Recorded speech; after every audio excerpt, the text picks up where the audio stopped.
Thanks to all of you for turning out. We're going to try to be very brief so we can really throw it open to you to questions and discussion. I think, just so that you understand what it is that you're about to hear, this is a group of scholars, journalists, former diplomats who got together 3 years ago, sensing that we were heading into something of an inflection point. And I think that has proved to be indelibly true.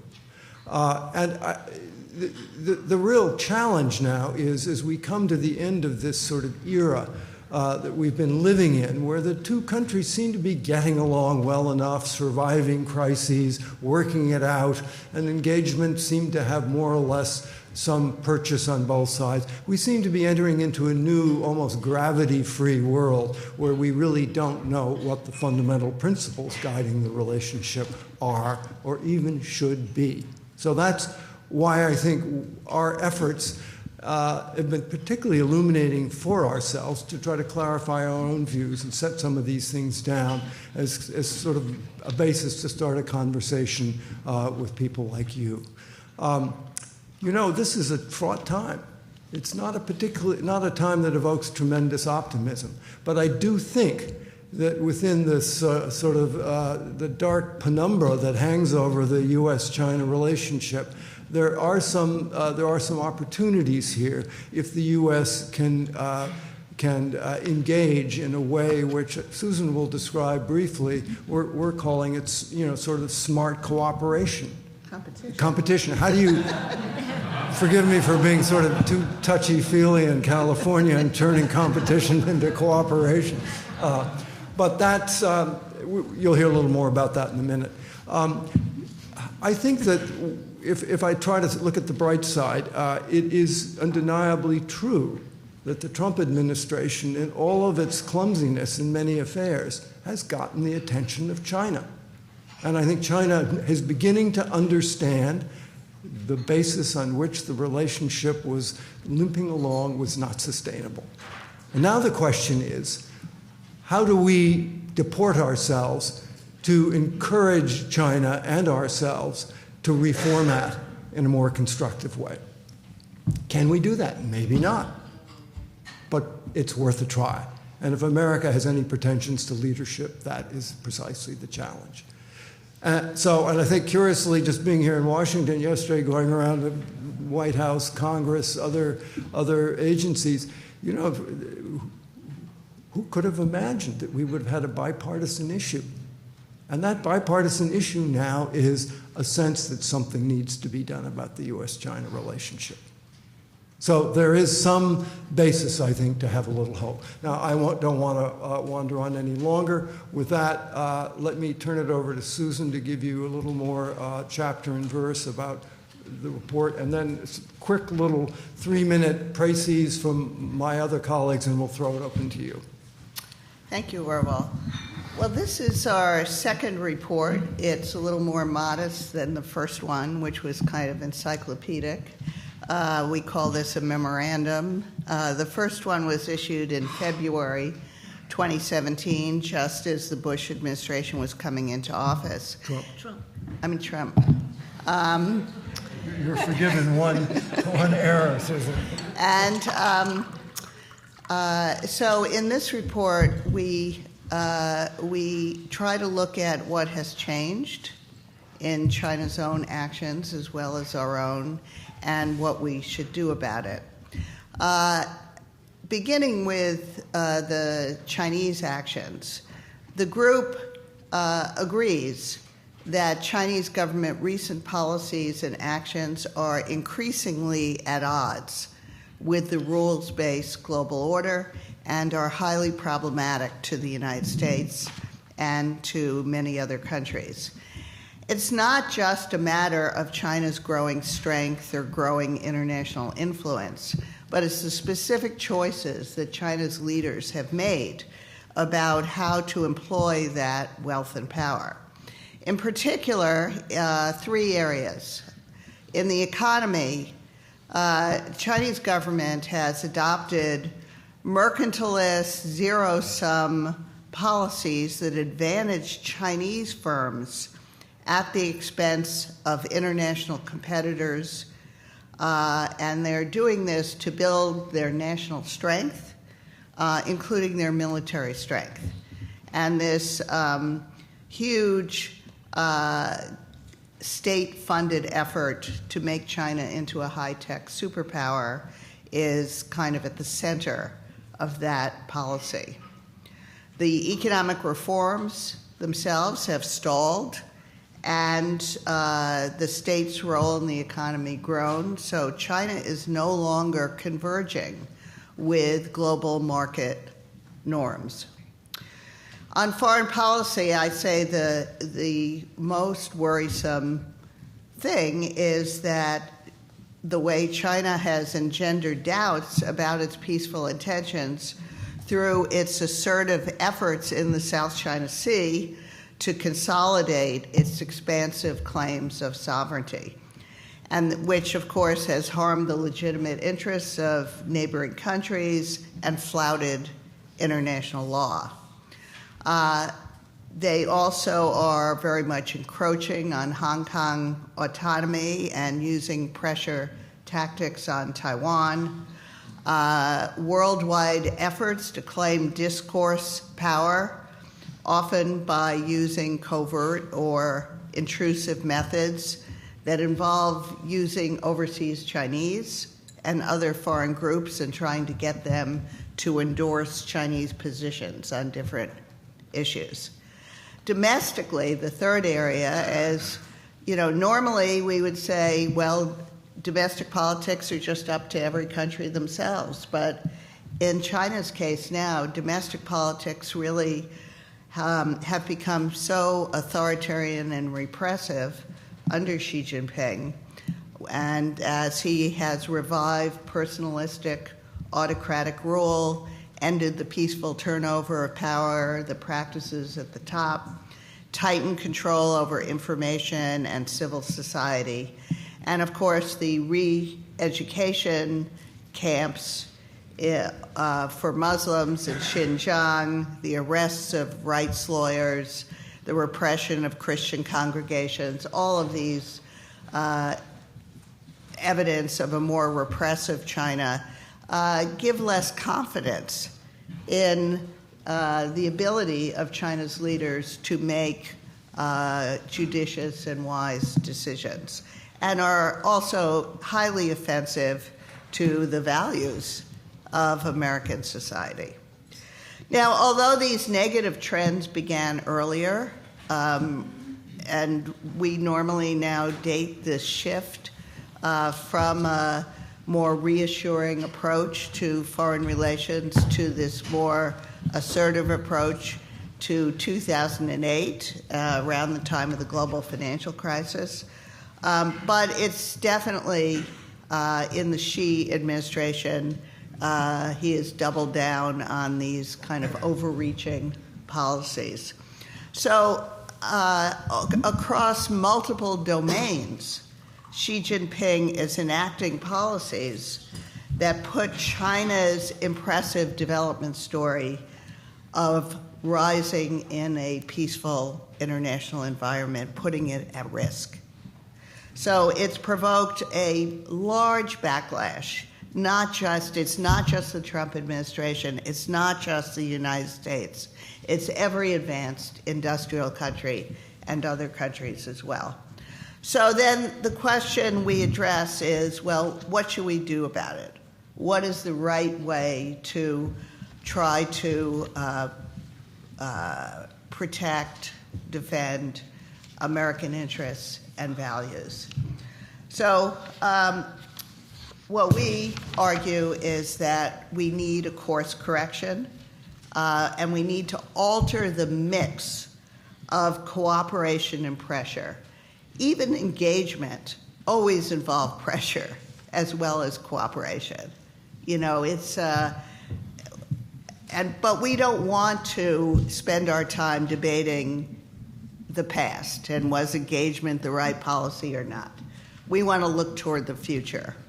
And we believe that we need to have more pressure, accept more friction in the relationship.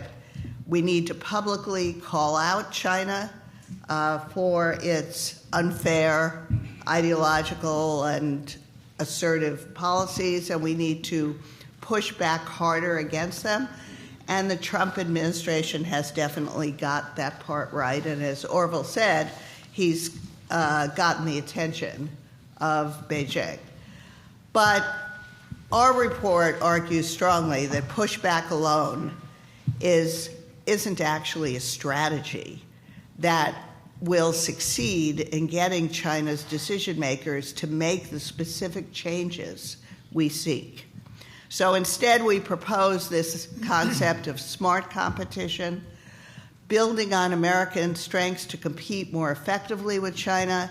Yes, it needs to be tougher, but it also needs to be smarter, effective, and sustainable. So smart competition builds international coalitions of allies and friends to press China's leaders to follow international laws and norms.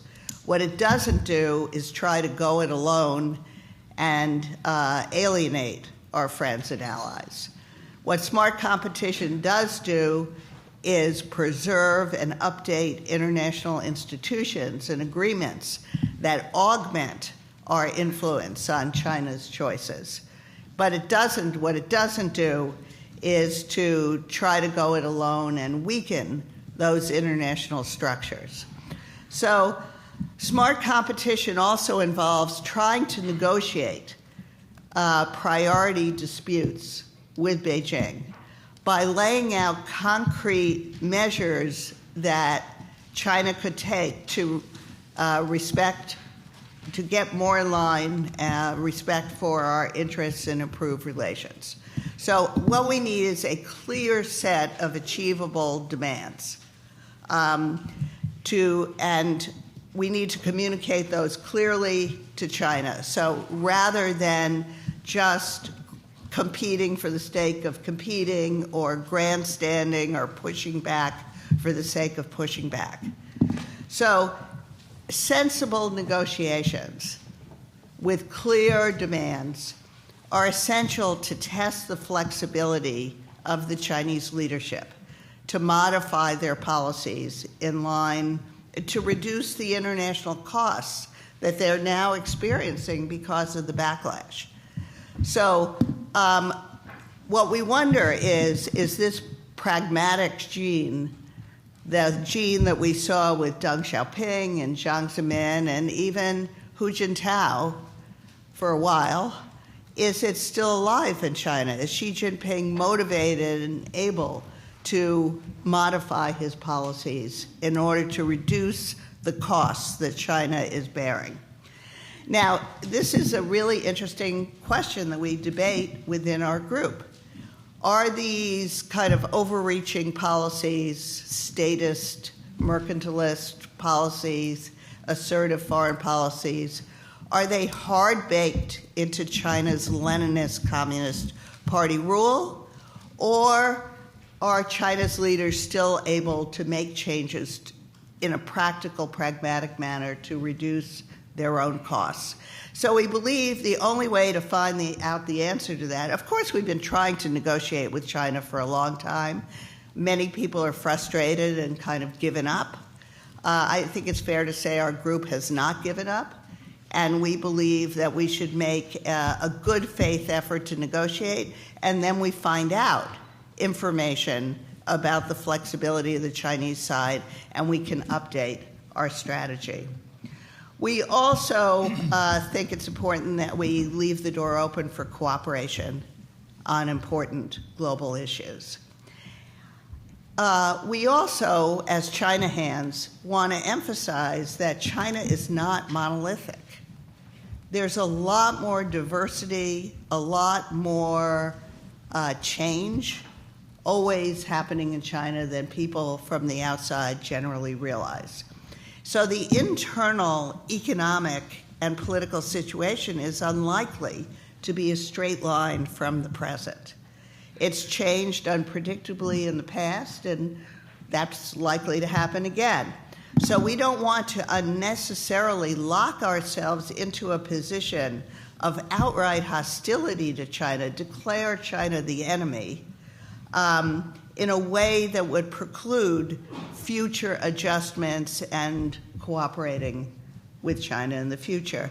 And also because there is quite a diversity of political views inside China, including liberals, we need, who are now quiescent because they're forced to be, but we think it's really important to continue advocating for our own liberal democratic values, which support and resonate with these folks in China. Finally, just a few cautions that we flag for our strategy toward China. Our critical challenge is to right-size the China threat, not exaggerate it, not inflate it, but understand it, and to pursue solutions that can address it without undercutting the vitality of the American system or our alliance structure and economic well-being. So what does that mean? That means we have to strike a balance between protecting national security and preserving our own open society. We shouldn't overreact to the perceived China threat with over-expansive sense of all the technologies that must be protected. We should think long and hard about the costs of restrictions on Chinese investment, on Chinese students coming here, on export controls, that could be very self-defeating from the standpoint of America's own innovativeness, its own innovation ecosystem, and could also trigger an anti-Chinese version of a Red Scare that casts a shadow of suspicion over people of Chinese heritage and others with close ties to China. So yes, we need to protect our national security, but let's give careful thought to exactly how to do that and what technologies are essential to our national security and which other technologies we can leave open in order to make progress working together. And that includes the concern about decoupling. You know, these restrictions on trade and investment, we believe, should be highly selective. It would be very disruptive to really try to disentangle our highly integrated economies. It will disrupt production chains. It'll be highly inefficient. And it could really disrupt, I mean, we could be in an era of deglobalization. If you think about it, U.S. China relationship is really at the core of this period, this wonderful period we've had of global economic and technological integration. And if we really tried to decouple our economies, it would put tremendous pressure on our friends and allies who are trading partners with China as well as the United States. I mean, what are they going to do? And I don't think we should assume that they're always going to choose the United States. So finally, we say that, you know, our best defense is to be a better version of our democratic selves instead of trying to become more controlling, more exclusionary, more like China. So let's not get into a race to the bottom with China. Let's strengthen ourselves as best we can, and we hope that our report will stimulate a good debate about these issues in which the national security needs and the economic dynamism will be thought through very clearly and will make a very reasoned choice instead of rushing off a cliff in a way that could be very harmful to ourselves. And now the economic section, I really commend to you. If you read nothing else in the report, please do read the economic section, which I think is extremely informative about the complexities of Chinese policy and how we should respond to it. Charlene. Susan, before Charlene, I want to acclaim you for your very good presentation, but I want to admonish my other three colleagues that this is a press conference and we want your questions, so you're going to have to trim your jibs a bit here. Okay.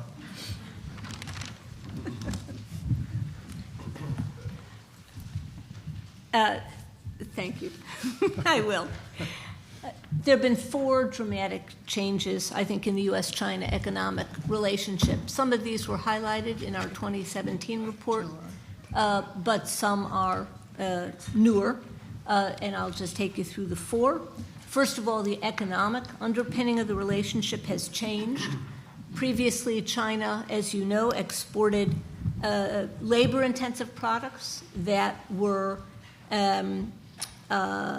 simpler, if you will. They imported more sophisticated technology and capital-intensive goods from the U.S. and the world. That model has changed, and we find ourselves in significant competition with China, including in advanced sectors, particularly high-tech. If you think about the current trade dispute, this is a tech dispute. That really is what this is.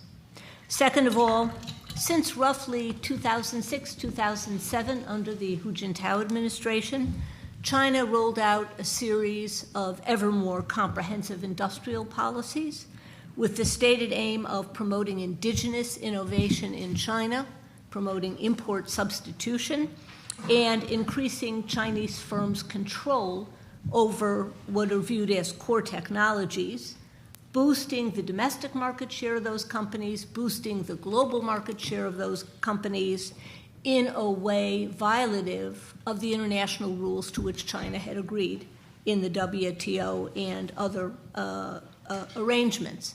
The nature and the scale of the industrial policies is almost unfathomable.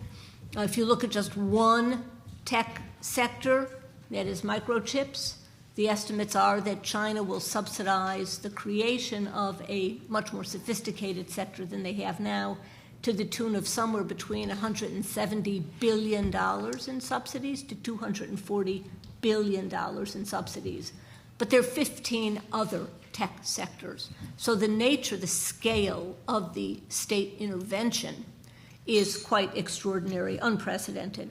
And second of all, apart from scale, China has imposed an array of policy instruments designed to favor domestic firms, designed to discriminate against foreign firms. I think you're all aware of these, including forced technology transfer, heavy subsidization, the recreation of state champions, so on and so forth. They've been outlined repeatedly in the press and by the administration.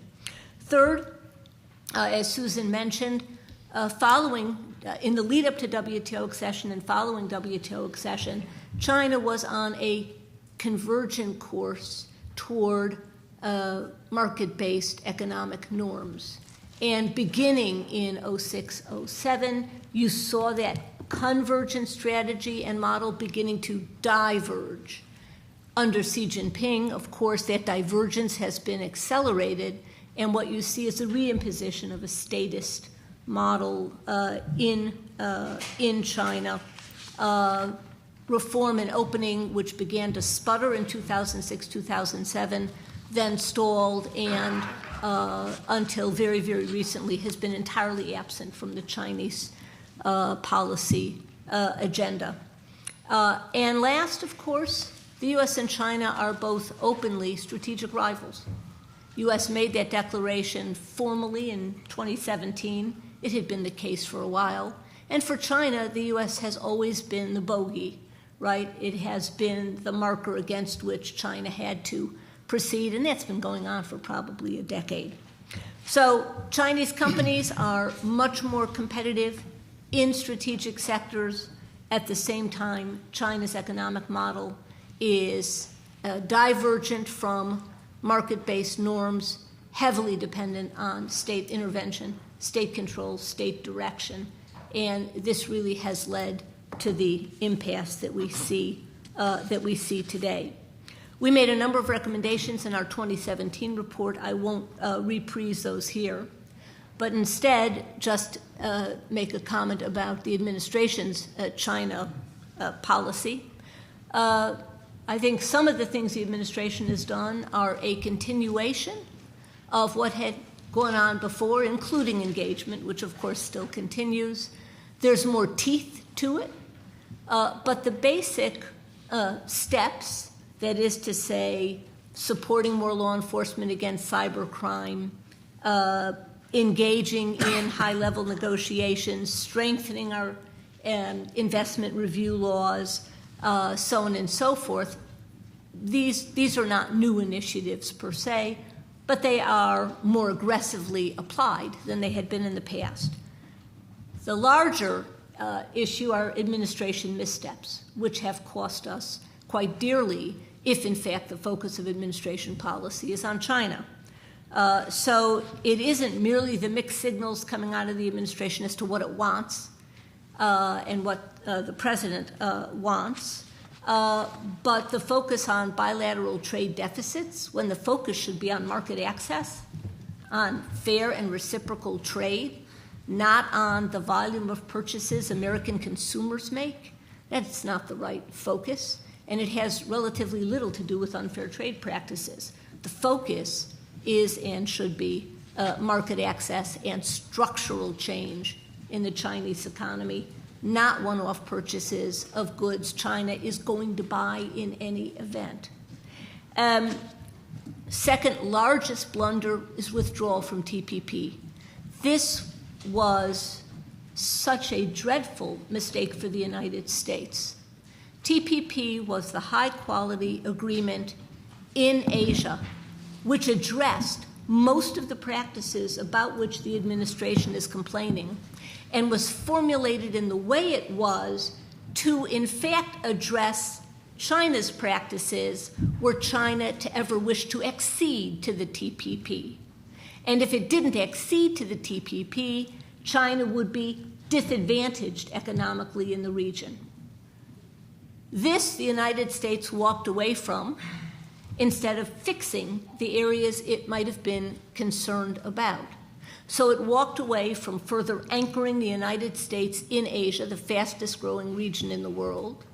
We walked away from increasing the tie between the United States and our alliances in Asia, and we walked into a gift to China at the same time.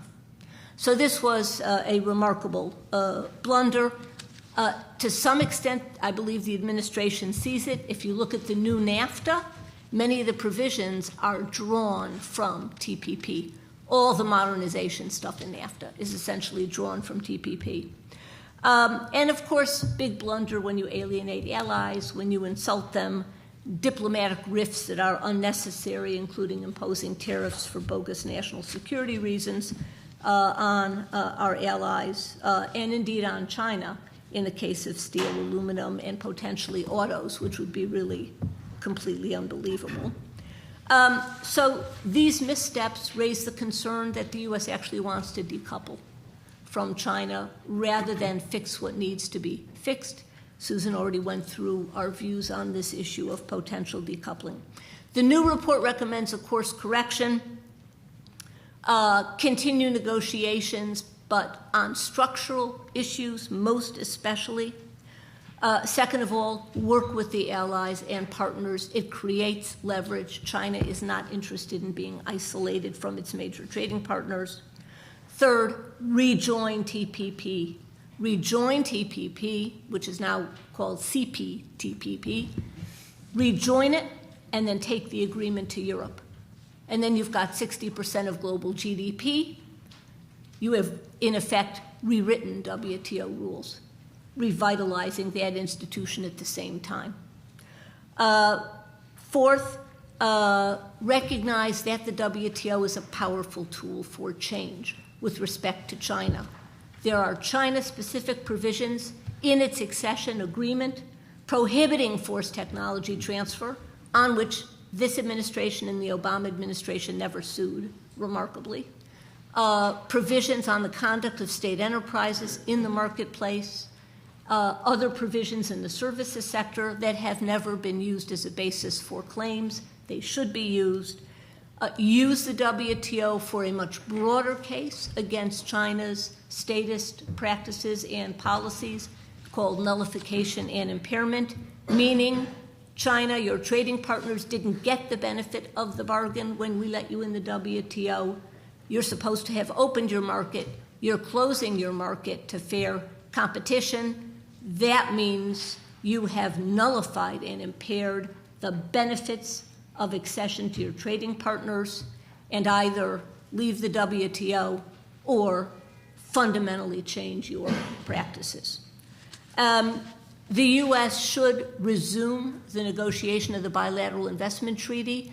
I think, in effect, the administration is doing that in the current round of negotiations, not calling it a bilateral investment treaty, to be sure, but dealing with almost all of the same issues that the BIT had made progress on with respect to technology, market access, fair treatment of U.S. investments, so on and so forth. Continued focus on cyber espionage and legal remedies against cyber espionage, and there ought to be legal remedies against the import of products into the U.S. from China that benefited from cyber espionage or that benefited from IP theft. There's no reason those products should be coming into the United States in carefree manner. And last, and the most important thing, is that the United States has to strengthen itself, regardless what China does, because we can't control what China does, but we can control what our economy looks like, what the nature of our competitiveness is, the nature of education, so on and so forth. We can control how strong our alliance structure is. These are things we must do regardless what China does, or we will weaken ourselves, and not just against China, but with respect to our role in the world today. And that is simply a self-inflicted wound. I'll stop there. Melanie. I can say a few words on the global governance dimension of U.S. China relations. That has always been the bright light, because on issues like climate change, on Iranian nuclear nonproliferation, we've been able to find common interest.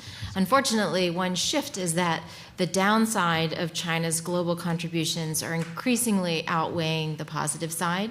Last year, Xi Jinping declared that China will lead the reform of the global governance system. Unfortunately, he's also stated that one of the goals is to push back against universal values like freedom, democracy, and human rights. President Xi has personally called those values dog meat masquerading as lamb. He describes the U.S. effort to push universal values as a trick to convince Chinese people to fight against the regime from the inside. And so we have to keep that motivation in mind when we look at China's pattern of actions around the world. There have been some concerning issues with trying to water down human rights regimes, a lot of action on the digital internet, trying to push against a free and open internet concept. And with the Belt and Road as well, we've seen a pattern of concern. The Wall Street Journal did an amazing piece sharing some of the details from the internal negotiations with the 1MDB project in Malaysia, which demonstrated that from China's perspective, that was all about getting a naval base in Malaysia and falsely selling the projects there as a benefit for the local population. So a lot of the empirical pattern of China's global activities is particularly recently of concern. Unfortunately, the United States is leaning back and providing maximum maneuvering room for those problem issues. The Trump administration has pulled the United States out of the Iran deal. The UN Human Rights Council, TPP, has announced its intent to pull out of the Paris Agreement. And it's important to note that Xi Jinping made his statement saying that China is going to be the global governance leader right after Trump made the Iran announcement and Nikki Haley made the UN Human Rights Convention announcement. So the United States really should use this as a learning experience and recognize that when we are not there pushing and supporting liberal democratic principles in the global governance system, China has an alternative, and they will take that space to push the China model. And we flag the digital infrastructure space as a specific area of risk in this report. Digital infrastructure is the infrastructure of the 21st century, and there is, again, an empirical record of China using overseas financing to support other nations to build their backbone networks, fiber optic networks, using Chinese technologies.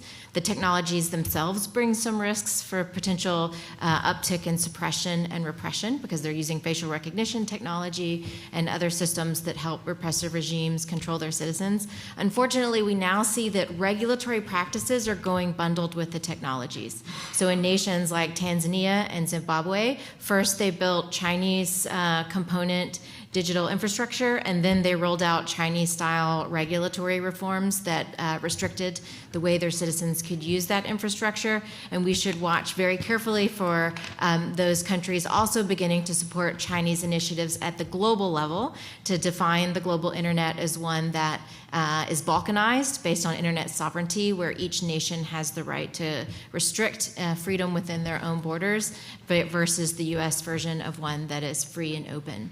And so basically, when we look at what has happened since the United States has stepped back from the multilateral arena and China has stepped forward, we see that there's a pattern of concern across multiple areas, and that calls for the United States to step back in. Particularly, we call for the U.S. to put concrete alternatives on the table in the digital space. We can't just preach at developing nations and say you shouldn't do the China model if there isn't a U.S. Western alternative. The Trump administration is actually doing a pretty good job at focusing on developing aid and talking about clear choice initiatives. They're doing some initial transparency initiatives. We need to make sure a good chunk of that money and financing is dedicated to digital infrastructure specifically. I'll turn it over to David. Okay. Well, I'm going to sort of wear two hats here, a hard power hat and a soft power hat, you might say, because we have two other sections in the report. Actually, we have three other sections, if you include human rights, which I guess Orville will speak to.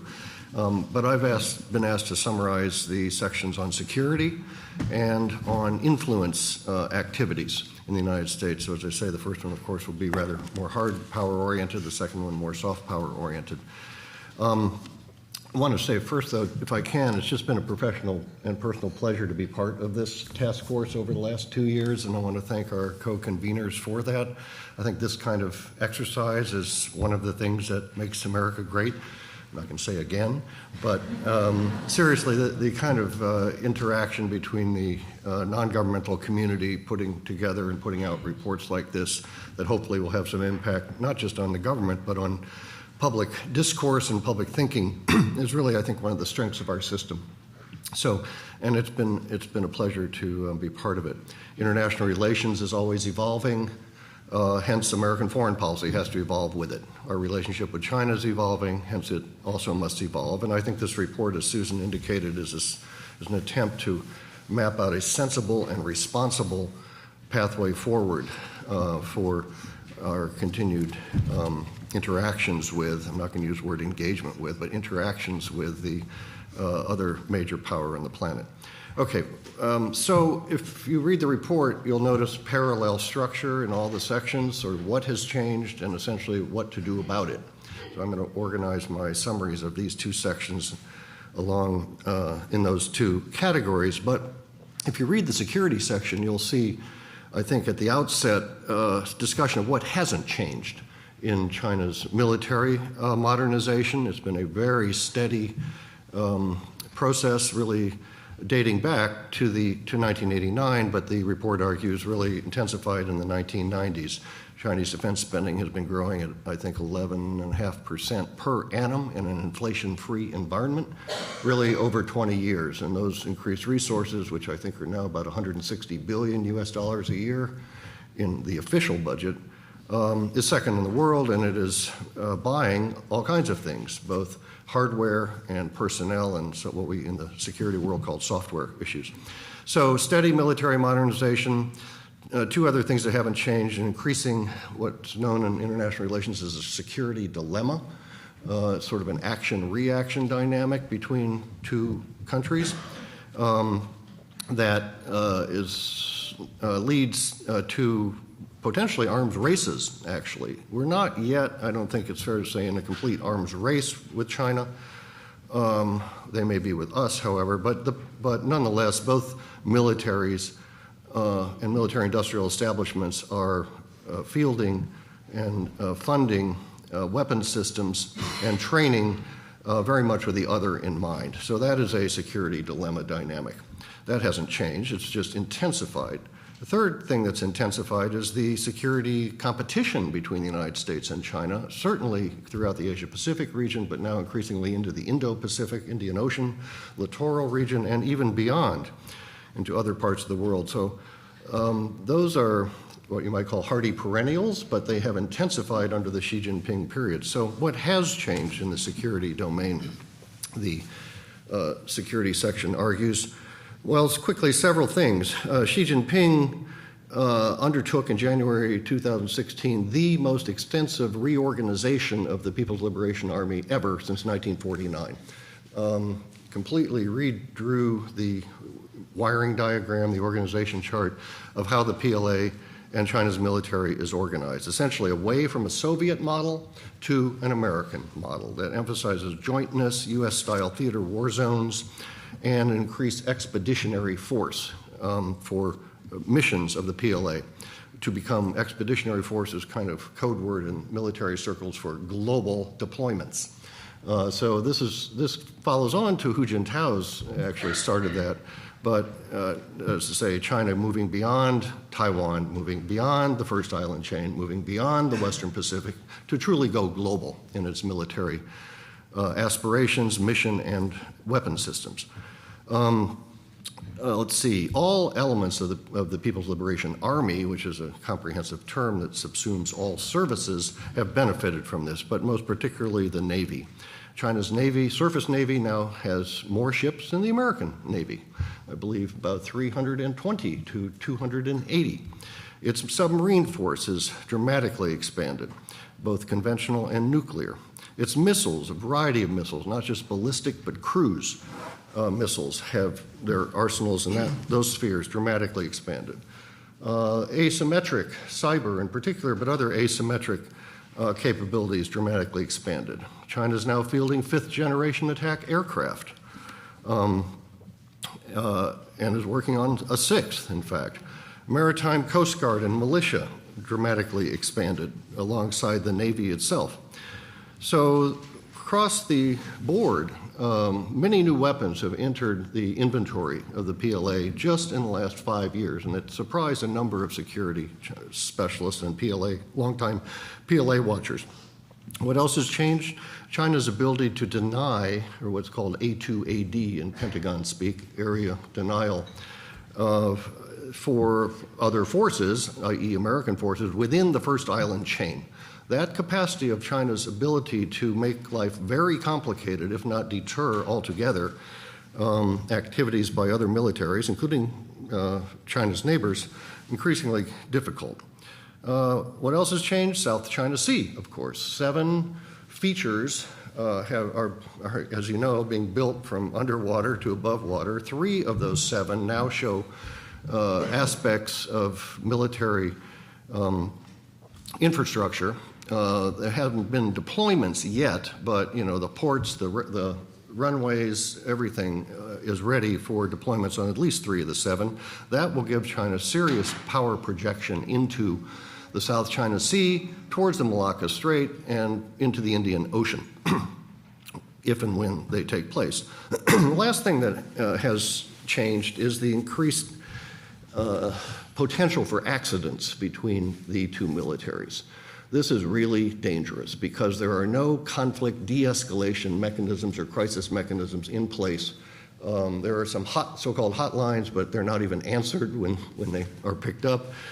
This was a real feature of the Cold War, but with the Soviet Union, we had such mechanisms in place in case accidents at sea or in the air took place. We do not have that with the People's Liberation Army, and that is a urgent need, I would say. This section argues the other things that have changed: Taiwan, increased mainland frustration about Taiwan, increased mainland economic pressures on Taiwan, And I would add, I don't think the section talks about it, increased moves by the Congress and the Trump administration to push the envelope with respect to the One China policy through the Taiwan Travel Act specifically. So that's a new element that we, the U.S., have introduced into the mix. A couple of other new things that the report notes in the hard power category, nervous neighbors. As China's capabilities have built out and its new assertiveness under Xi Jinping has become more apparent, obviously the neighbors and the neighborhood have become a lot more nervous. The neighbors' ambivalence is, in many cases, turning to real alarm and concern. So there's a qualitative change. I can tell you in Southeast Asia, where I've spent a lot of time in the last 2 years, that is very much the case, but you also see it elsewhere. And finally, the report notes what's known as the securitization of economics. So a lot of what Charlene was beginning to go into with innovation sort of issues, AI and others, the national security dimensions of the U.S. China economic relationship now falls not just in the economic basket, but increasingly in the national security basket. And in this city, we're obviously revising rules for inbound direct investment in the United States, American national security innovation base, and so on. So that's what's changed. The report argues what should we do about it? Well, it argues three things quickly, and I'll try and be really fast about all this. American military modernization has to keep pace with Chinese military modernization. Modernize U.S. forces in the Western Pacific. I'll leave it to you to read the report. There are a number of examples that the authors of this section note needs to be done. The U.S. needs to increase its interoperability with its allies and partners in the region. So it's not just a U.S. going it alone. We need to network-centric warfare is the terminology, to network American capabilities in the Western Pacific and into the Indo-Pacific. Third, the U.S. needs to improve its defenses for forward-deployed U.S. forces and bases, right? China's ballistic missiles in particular, but also cruise missiles can, the old AT&T ad used to say, reach out and touch someone. Their range can hit and destroy stationary targets and mobile targets like aircraft carriers. So the report argues we've got to really work on improving our defenses as well. Air bases, ships at sea, harbors, electronic warfare, and so on. And then the report argues that the U.S. needs to engage in what's known as active denial to prevent China or any other country, I can't think of any other country, but that would try and take an initiative and seize a territory, shall we say, within the first island chain, shall we say. So the U.S. has to be ready, and that leads me to the next point, to uphold our legal commitments under the Taiwan Relations Act with regard to Taiwan's self-defense. I underline the word self-defense, which is how the act reads, and to uphold the One China policy. So the report emphasizes that. And then the last two things the section on security emphasizes, it has to do with the maritime domain, East and South China Sea, to do several things, to improve other countries, Southeast Asian in particular, countries' maritime capabilities and awareness in that area. So strengthen the other partners and allies, namely Philippines and Thailand.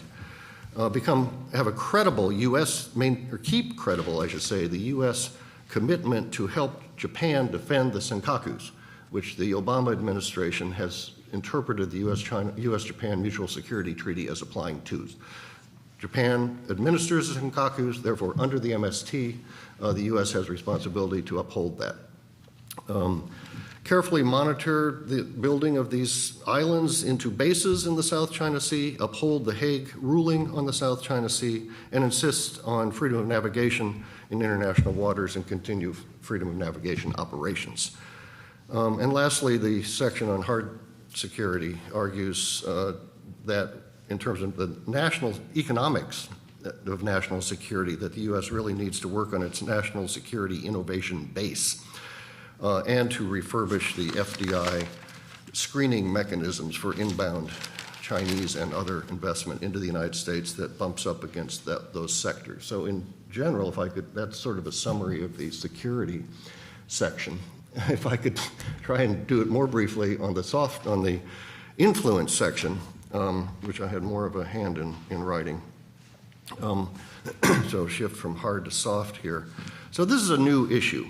Our report 2 years ago didn't have any mention of the issue of influence activities. It was a non-recognized issue. I'm not going to say it wasn't taking place, but it has really come on the agenda over the last 2 years on a global basis. That's the first thing to note. This is not just an American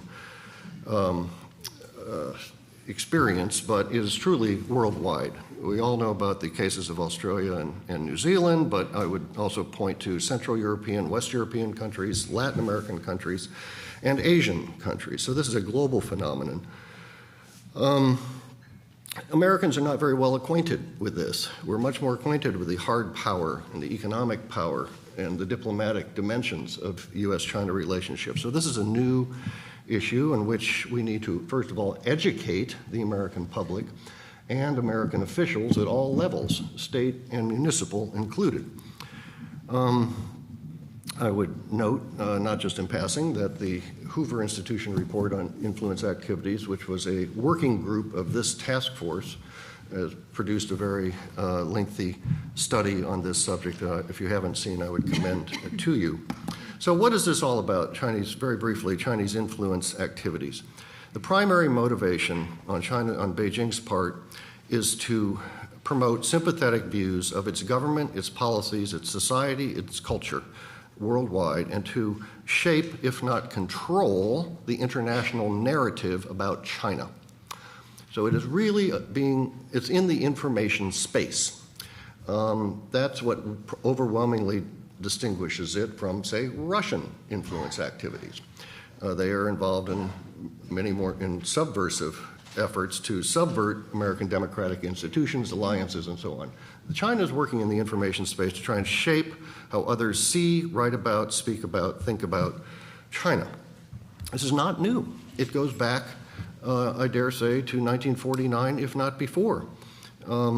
And the Hoover report has lengthy discussion about how the institutions of the Chinese Communist Party, such as the United Front Work Department, the Propaganda Department, the International Department, State Council Information Office, National People's Congress, Chinese People's Political Consultative Congress, People's Liberation Army, Xinhua News Agency, and so on, have been involved in these influence activities for a very, very long time, decades. In fact, it goes back to Yan'an and Edgar Snow's time in Yan'an.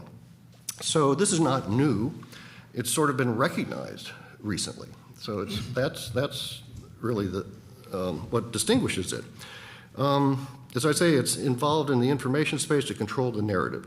If you read Chinese writings about this issue, they argue that China's engaged in what they call a huayujian, a discourse war with the West, with media, with the Western media, what they call the Meiti Baquan media hegemony. So they are fighting back. They see themselves as in a reactive position, that the Western media have dominated the global discourse on various issues, including about China for the post-World War II era. China needs to increase its own voice, as Xi Jinping puts it, to tell China's story well. So China sees itself in a kind of reactive way. And it is doing a lot of things. Our Hoover report and this report emphasize most of these things are actually quite legitimate. They fall in the realm of traditional public diplomacy and lobbying and cultural and educational exchanges and media exchanges. They are no different from what the United States government and other governments do, okay? They bring foreign visitors to China. They try and influence international opinion. All powers do that. So China's no different there. But what we do distinguish in both reports is the distinction between influence and interference. So interference activities go beyond information exchange, and they involve censorship and punishment to silence critical voices. Now, American companies have long been reticent to criticize China for fear of commercial retribution, but now U.S. universities, think tanks, NGOs, and other actors are also learning that China will punish them too by suspending or breaking off exchanges if they sponsor events or issue publications that the Chinese government deems offensive. So that is interference. That's an example of interference. Many of China's influence activities, going back to influence, are aimed at elites, not at the mass public. They're trying to shape the views of China specialists and opinion writers, journalists, foreign policy experts. So what to do about all this? There are other examples in the report about interference. It includes peer monitoring of Chinese students, of other Chinese students on American campuses. It involves Chinese Communist Party cells on American campuses. It involves Chinese student associations who have very close linkages to Chinese consulates and embassies. It involves a lot of stuff that I don't have time to go into, but the report, particularly the Hoover report, but also the section in this report details, and I can only refer you to that. So what is to be done? Well, we argue in this report three things. Transparency, actually four things. Transparency is of the utmost. Secondly, education is of the utmost. We have to educate our actors in this country, our civil society actors, our universities, our think tanks, our governors, our mayors, our congresspeople, about the nature of this challenge and this issue. Thirdly, due diligence and oversight must be exercised by our institutions. Influence peddling is nothing new to the United States, ladies and gentlemen. It's been going on for a very long time. We have something called K Street down here, right? And the Congress, is constantly lobbied. The executive branch is lobbied. So this is not new, and therefore we have in place laws and mechanisms to shield ourselves and to resist such illicit and malign attempts. In universities, I can tell you, we have faculty oversight mechanisms. If gifts are given to institutions, they should be vetted. So we're calling, in fact, for a strengthening of existing mechanisms. And then lastly, reciprocity, we argue in this report as well as the other one, meaning what Americans and foreigners in general are allowed, but more particularly not allowed to do in China. Many of the activities that Chinese and other foreigners are allowed to do in this society are increasingly blocked in China. American scholars cannot go about their normal scholarly research. Journalists have always been constricted, increasingly so. NGOs, as Melanie can describe to you after the 2017 NGO law, increasingly squeezed. Many have left the country because they can't operate there. Businesses also experiencing difficulties, and on and on and on. So there is a question about reciprocity, but I think as Susan indicated, we don't really have clear answers on this, because once you, as I think Susan put it, if you go down the Chinese path, it's a race to the bottom. Tit for tat, we have to stay true to our own values, our own open society. And that, at the end of the day, is our greatest strength. So sorry to take so long on two sections of the report, but let's turn now, I guess, to human rights. No, it was very, very well done, David. Thanks so much to all of you. Now, Ambassador Lane, maybe you would come up and help us. They need the microphone out there, just for efficiency's sake. Why don't you moderate? Is that okay? Because they've taken this microphone. Oh, okay. Okay. All right. Well, Susan. But I think, well, I actually can do this without a microphone. Just let's say this part. For everybody, please identify, raise your hand and identify yourself and say what your affiliation is or where you're from. And why don't you do your best? And again, I urge brevity on our questioners. I know it's a futile plea, but all right, let's start right here. Thank you. Robert Delaney, South China Morning Post. At the beginning, we were told that you make policy recommendations to key policymakers. There are varying viewpoints about how the U.S. government should be dealing with China. You have all laid out your arguments. We have, at the same time, we have Senator Marco Rubio giving a press conference about Made in China 2025 and what the response should be. Could you just give us a little bit of clarity on what is your strategy in terms of making recommendations to policymakers. How effective has it been in this environment where there are a lot of different viewpoints about what to do about China? Thank you. Well,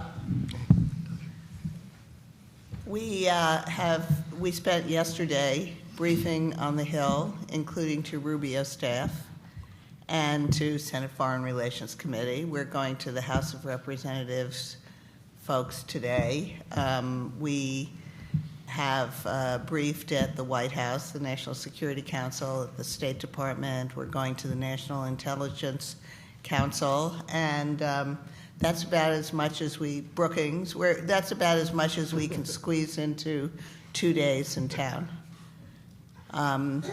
Obviously, we also follow up. I mean, all of us write and speak in our own way, so the messages, our recommendations will be transmitted that way as well. Yeah, and we have two audiences. One is Americans and the American government, and the second is the Chinese government and Chinese.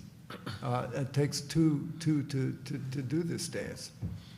Yeah, and also I just want to emphasize, although of course we are communicating, especially in these few days, with decision makers in government, if you look at American public opinion, it's toward China. It's actually quite balanced, and we think important to have a public debate about what is the best way forward to deal with the China challenge in order to preserve American advantages, our own interests, our values. There's a question right here.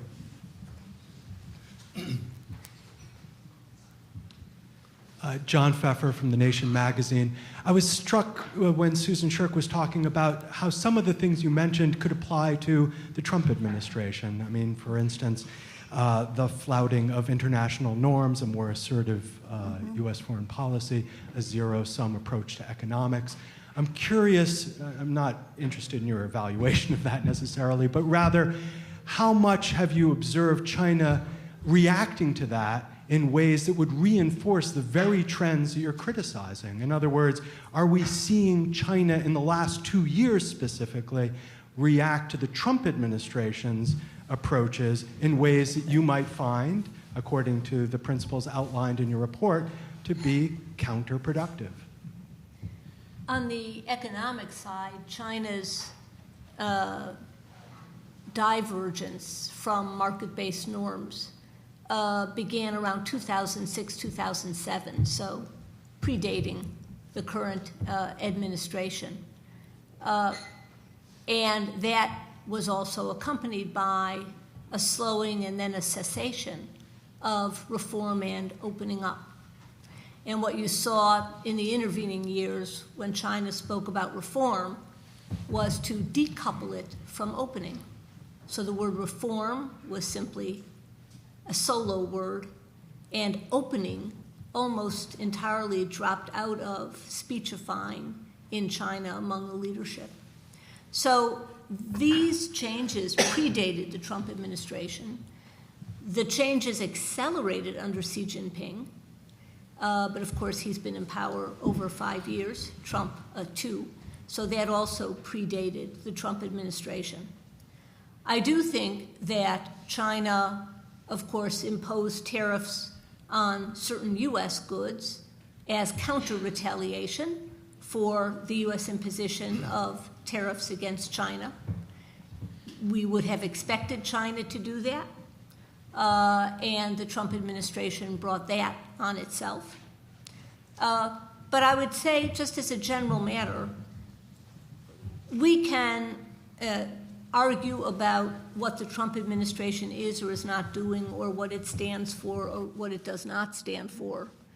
But there is no equivalency between the steps and measures China has taken over a number of years, as outlined in all of our remarks and as outlined in our 2017 report and now in our 2019 report, and missteps the United States may have made or may be making. There is simply no equivalency. Right here. And then we'll take you with the woman with the scarf. So I'm Bethany Allen Ibrahimian, and I am a journalist. I have kind of an either-or interpretation of some of these larger trends that we're seeing across numerous fields. And I'd be curious, which one you would agree with, or feel free to kind of deconstruct this rather artificial dichotomy. Could you speak a little louder? Sure.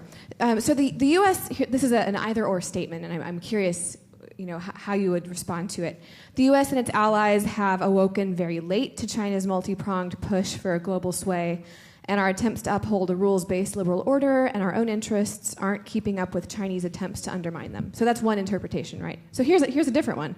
China has overreached, and its blatant attention to coerce other countries economically, diplomatically, and militarily has backfired, leading to a major backlash. These are kind of opposite interpretations.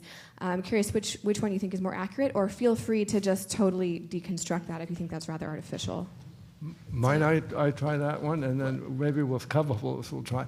I would say that you can't really fully understand China without a deep appreciation of contradiction, and I think both of those statements are true. Yeah. Same. And it's important to recognize that if the economic piece started, as Charlene says, quite some time ago, the global values piece is really much newer.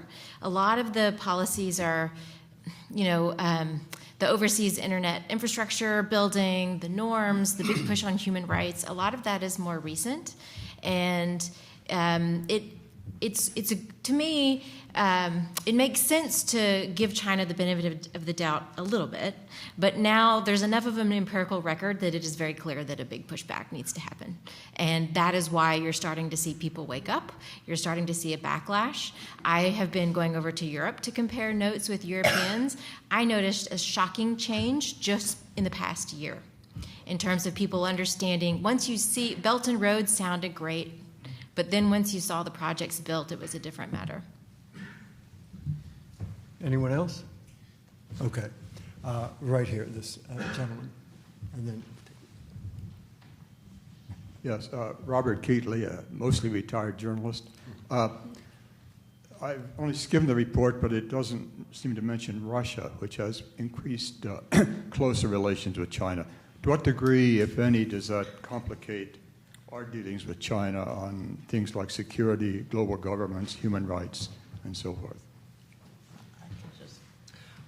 Well, the report, you're quite right, Robert. It's mentioned not very much, once or twice. It is mentioned in the influence section to try and distinguish China from Russian activities. Mentioned maybe once or twice elsewhere, but I think it should have been emphasized more, and I would refer you to a recent report by the National Bureau of Asian Research, NBR, which undertook a year-long project on China-Russia relations and has put out a very in-depth and engaged, first of all, about 75 experts. Same sort of exercise as this. Took a year, has a book and several other smaller products. But my colleague at George Washington, Robert Sutter, was the lead on that.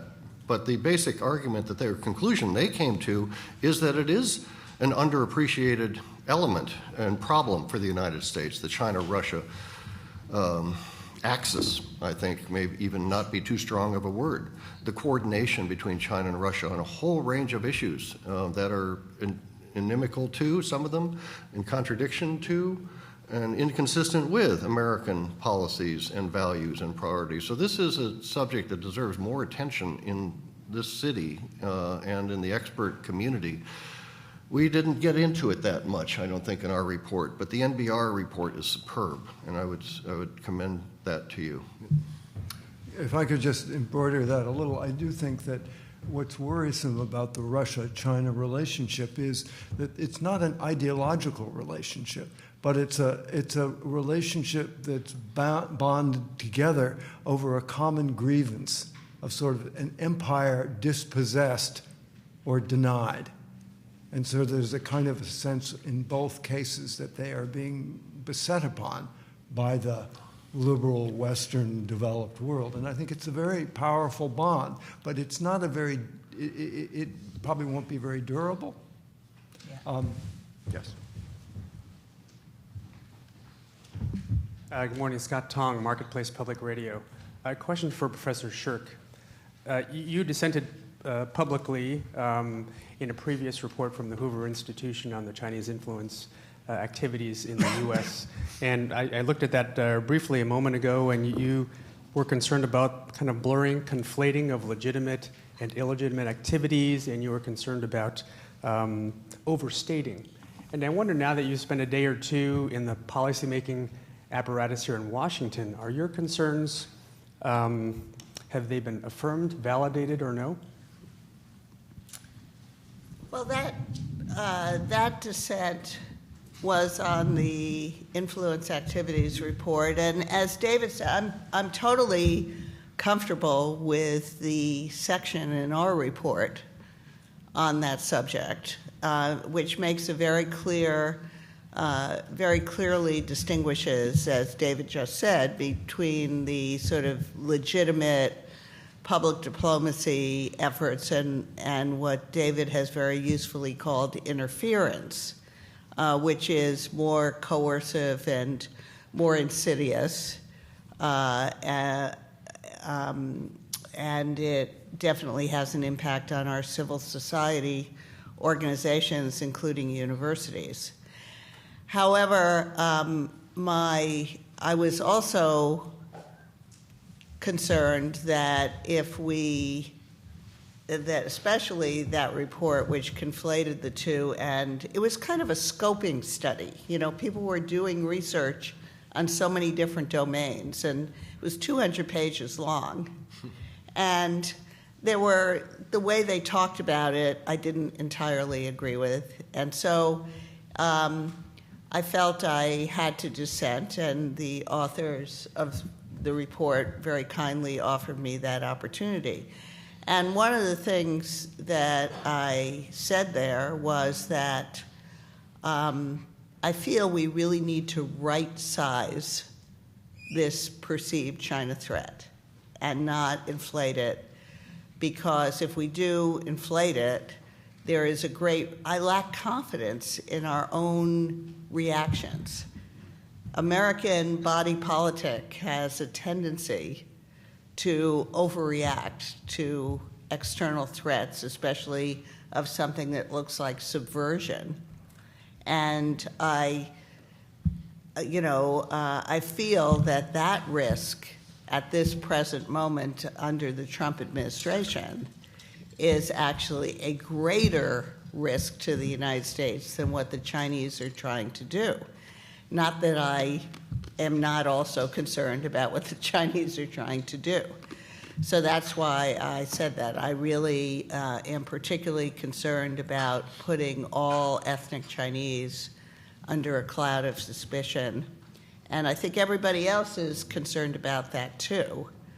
As to after being in Washington, yeah, I'm actually more concerned, because I feel that there is a political tsunami in Washington against the China threat, not just against the influence issues, but across the board, in every domain, every continent, and certainly on the Hill, the fact that this is a point of bipartisan agreement when there are so few others, and the counter-espionage effort is really picked up tremendous steam, and we know that there is a real problem of theft of intellectual property and espionage activities.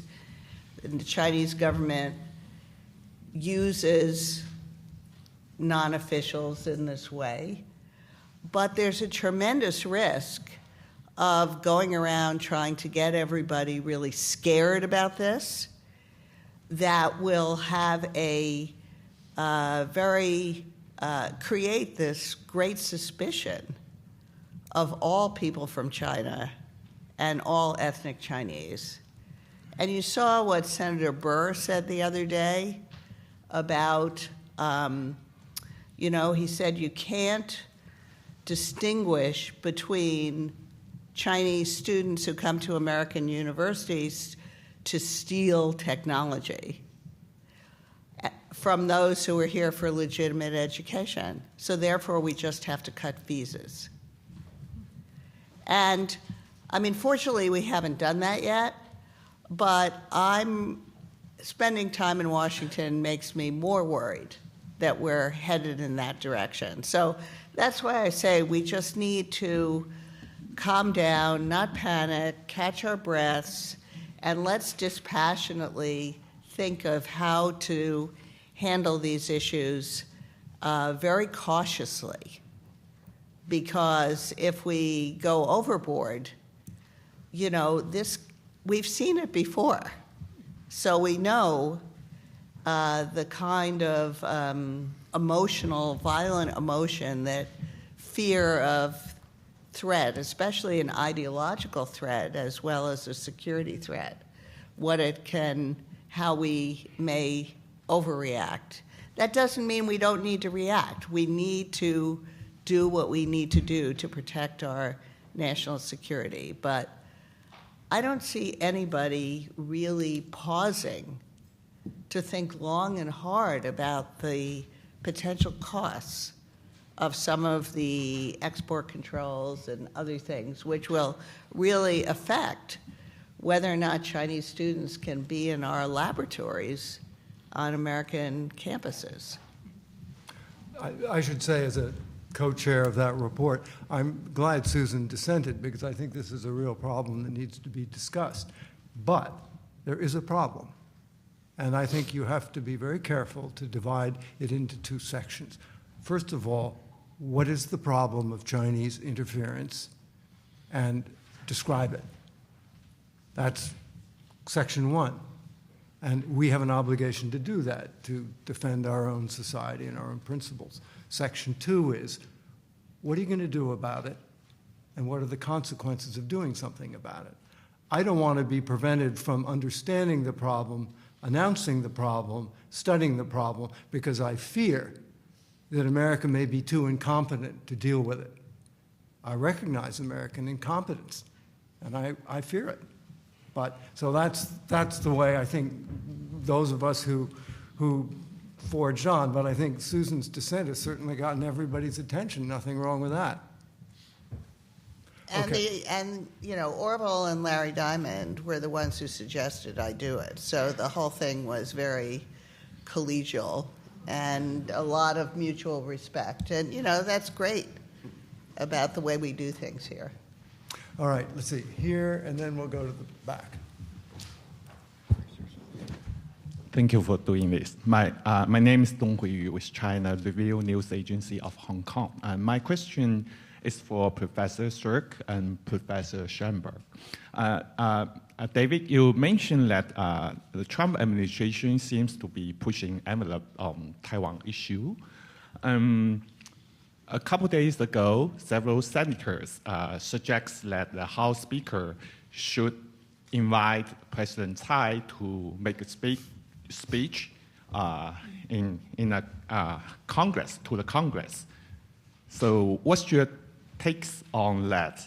And also, Professor Shirk, you were the Deputy Assistant Secretary of the State in 1997, right? It just, you know, the U.S. China relations just recovered from the Li Donghui's visit to Cornell. So what's your takes on this issue? Thank you. Well, we know what happened last time. Susan was there in the fire at the time, but it's totally inconsistent with the Normalization Accords of 1979, the One China Policy, and the Taiwan Relations Act. Sitting Taiwanese presidents do not get visas to come to the United States while they're in office, full stop. And, you know, I always feel that we should concentrate on ways that will make the people of Taiwan actually better off, more secure, more prosperous, have more opportunities to participate in international organizations. These symbolic actions which will, of course, be viewed as highly provocative and destabilizing, not just to the leadership in China, but to the public in China. You know, to me, it's a bad idea. Okay, gentleman right back here.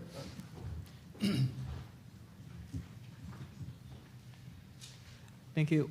My name is Jong No from Radio Free Asia.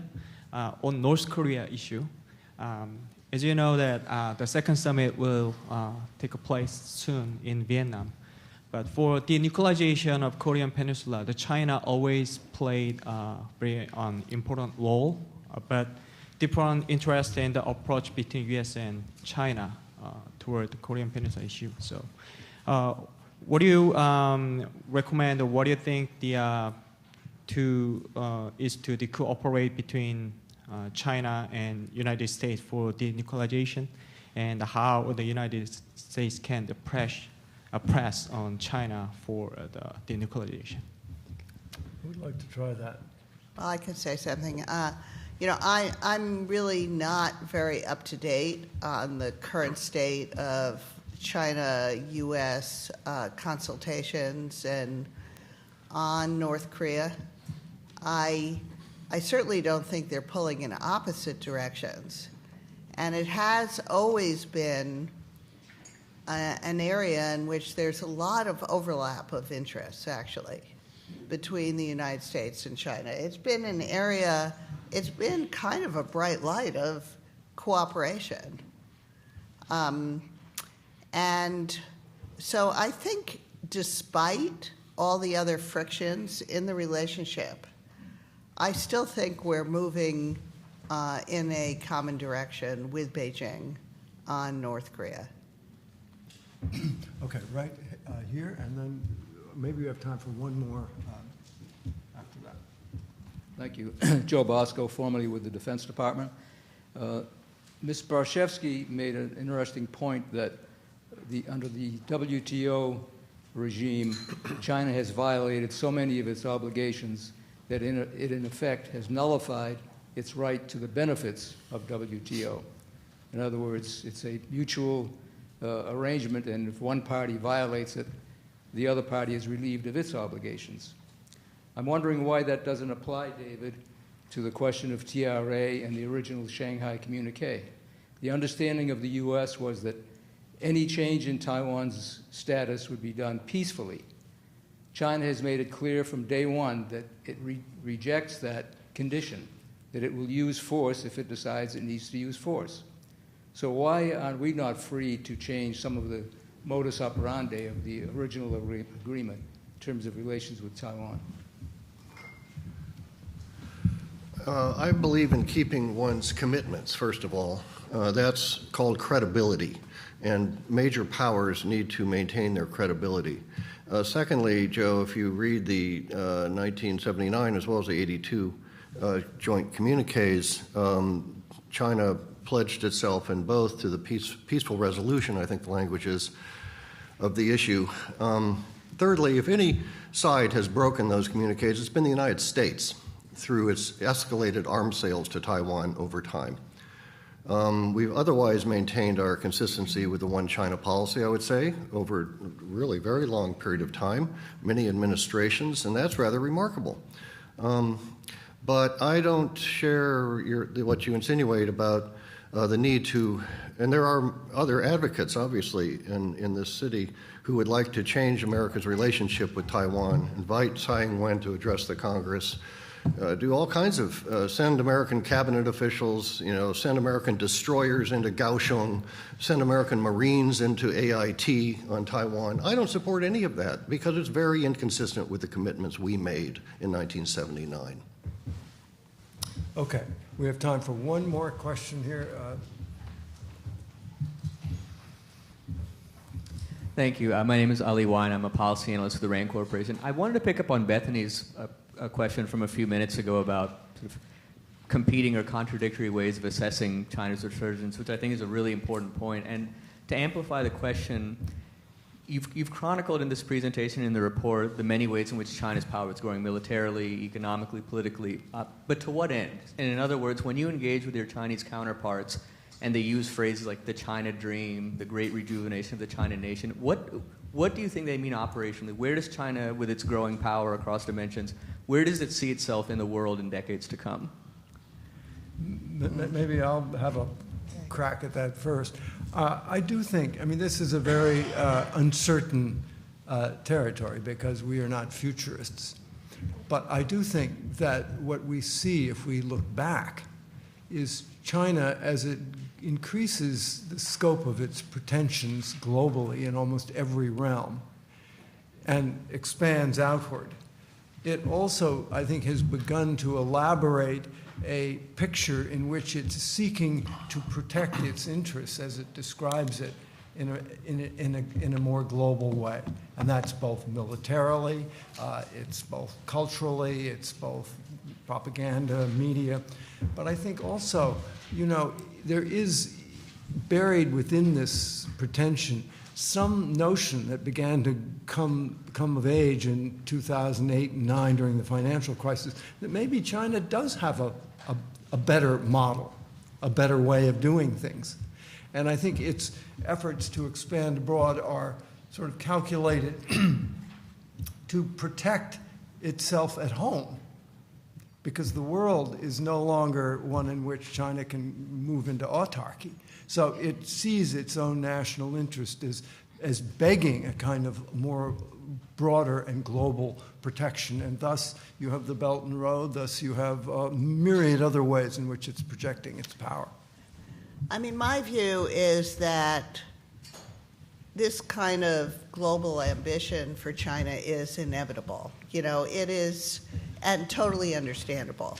It's a very big country that had an empire. It's a big historical player on the world stage. And, you know, as China now recovers its economic capabilities, you know, it's bound to want to aspire to leadership and influence beyond Asia.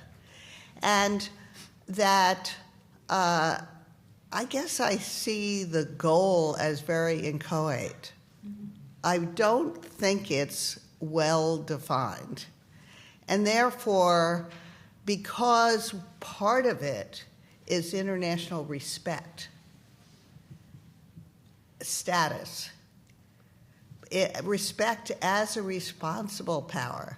I mean, I think this is a big difference between China and Russia. You know, Chinese leaders really want to be respected as representatives of a country that does provide global public goods. You know, that rhetoric isn't just tactical. I mean, it is tactical, and they want people to believe it, and that'll be nice, and they don't always behave that way, for sure. But I think it's also aspirational. So I think that's something one can build on. And, you know, if we and our friends and allies are real clear about how you earn status in the world, you know, I think we can sort of help direct China's ambitions in a more constructive direction. And actually, our report has a number of ideas about engaging China in that kind of way on issues like refugees and things like that. So, but I'm not naive. I know that they're aiming at a lot of military bases around the world too. So you have to think about that. Is it really a big threat to us when China has a military base? I don't know. You know, I mean, obviously we'd like them to be a big civilian power with, you know, doing all peaceful, nice things and not military development. So, you know, I think we still have leverage, influence, and other countries do too. So that's another thing that is really important, I think. Sometimes in America, we think it all depends on us. But as we see from the reactions of other countries to some of these Belt and Road projects and other types of initiatives that are really forms of intervention, you're getting pushback from these countries. So I have a little more confidence that the natural dynamic will be to signal to China about what's costly and what's beneficial to its ambitions. And I haven't myself lost all confidence in the pragmatism of China's leaders. But again, I believe this needs to be tested. And if we get more information, that it's there's really no hope of moderating those ambitions and putting them in a constructive direction, we have plenty of time to deal with that. Well, listen, I think we have to come to an end, alas. I want to thank the Sunnylands Annenberg Trust and Jeff Phillips and Ambassador David Lane for being our partners, and thanks all of you for coming and my colleagues for holding forth. Thank you.